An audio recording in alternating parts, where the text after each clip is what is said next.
आणि आता बातमी आहे उद्धव ठाकरेंच्या दौऱ्यासंदर्भातली। उद्धव ठाकरे हे उद्यापासून बंडखोर खासदारांच्या मतदारसंघाचा दौरा करणार आहेत। उद्धव ठाकरे ईशान्य मुंबईचा पुन्हा दौरा करतील। 5-6 लोक पक्ष सोडून गेलेत, बाकी शिवसैनिक आमच्याच सोबत आहेत असा दावा राऊतांनी केलेला आहे।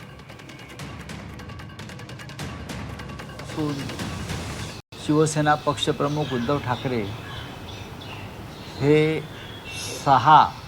5 गद्दार खासदारांच्या मतदारसंघाला भेटी देणार आहे। ईशान्य मुंबईत ते येऊन गेले, पुन्हा एकदा येणार आहे।